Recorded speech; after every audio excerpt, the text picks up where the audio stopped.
All right, we are going to go over our savings tools and presentation. So a saving tool is just a secure and liquid account that is offered by a depository institution.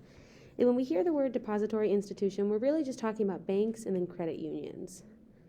And these are going to help us manage a savings fund. So we have 4 different savings tools that we are going to address in class. So we have a checking account. This is what you are typically used to. So this is going to be assigned, associated with your debit card or maybe your checkbook. We have a savings account. This is what most people will use for their savings tool. We also have a money market deposit account and then a certificate of deposit. And a certificate of deposit is also called a CD. And these savings tools are ideal for storing our emergency savings funds that we've been talking about because they're both secure and they are liquid. So secure just meaning that they are accounts that must stay within coverage limits, and that they are liquids, that they are easy to withdraw and deposit money from or to.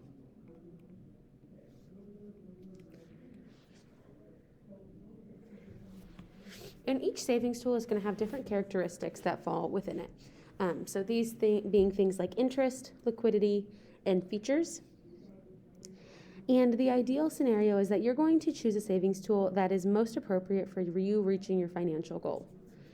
So if you are looking to earn the most amount of money, you're going to want to find one that has the highest interest rate possible. If you are looking for one that you can access easily, you're going to want to look for one that has higher liquidity. And then just depending on the scenario, there are going to be other features that might play a role in your decision as well. So just breaking down all 4 of these, a checking account is going to be an account that provides an easy method for withdrawing and depositing your money. So these are going to be unlimited amounts of withdrawals and deposits.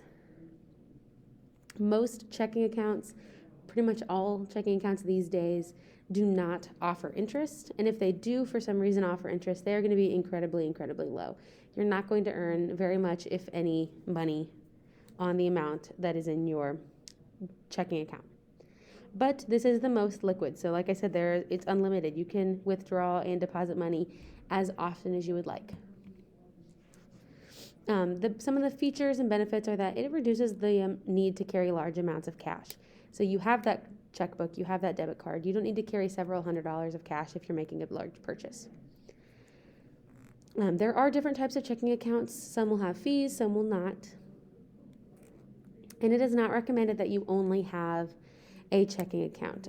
You definitely want to diversify the different accounts that your money is put into. A savings account is designed specifically to hold on to money that you are not spending currently. So it does earn interest, though these interest rates are going to be lower. And because these are lower, because these are also still pretty liquid. So these are the second most liquid type of savings tool. Checking account is going to be the most liquid because it has unlimited numbers of withdrawals and deposits, whereas a savings account is going to be limited in some fashion. So this is going to be very effective for storing those emergency funds because they are still pretty liquid. A lot of them will require a minimum balance or have a number of withdrawals each month. A lot of them will have both. So a lot of savings accounts you have to have at least $500 in, and maybe you're only allowed to withdraw money 4 times a month or something like that. A money market account is going to be one that has a minimum balance and it has tiered interest rates based on the balance that is in your account. So often it has those tiered interest rates, meaning that the amount of interest that you earn depends on the amount of money in your account. These are less liquid than a checking and a savings account because they have that minimum balance and they have transaction limits. So maybe you're only allowed to have 6 transactions in a calendar year, and they have that minimum balance requirement. The minimum balance is going to be higher. So if you are withdrawing money frequently, then you are a lot of times going to go below that minimum balance and run into some problems with a money market account. Usually, to You have to deposit a minimum of $1,000 to open this account, and it has to remain at $1,000 in order to keep your account open. And this is going to be similar to that savings account, but it has that higher interest rate and it has a higher minimum balance because you are unable to access your money as frequently. And then the last one is a certificate of deposit, or a CD.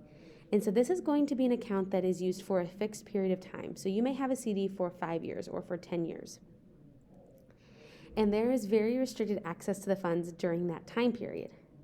The interest rate will depend based on the amount of money that you have on the CD, as well as the time period that lasts for the CD. And this is going to be the least liquid of these 4 savings tools. So deposits must be held for a certain length of time. You can have them as short as 7 days, though you are going to earn almost no money on that, or up to 10 years.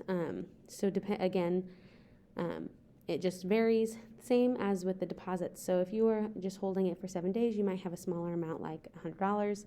10 years, it can be up to $250,000. And then if you are able to keep your money on your CD for the designated time period, then there is limited risks and no fees. The only time that you'll be paying fees or have risks of losing some of your money is if you need to access that money before the amount of time is up. So if my CD is for 5 years and at year 4, I need to access that money, I'm going to have to pay some fees and I'm not going to earn as much money as I could have.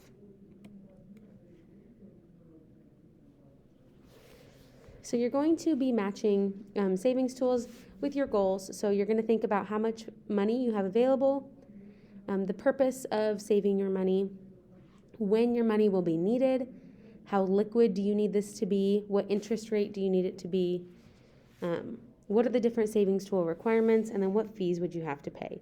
And that kind of process or logic is going to be the process that you go through whenever you are determining what savings tool is best for you. We are going to skip through this example.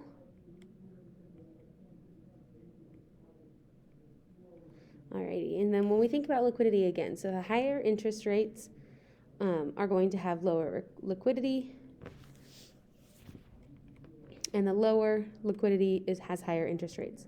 So just in a line, so checking most liquid, lowest rate, up to a certificate of deposit, which has the least liquid but the highest interest rates. And that is where we end with savings tools.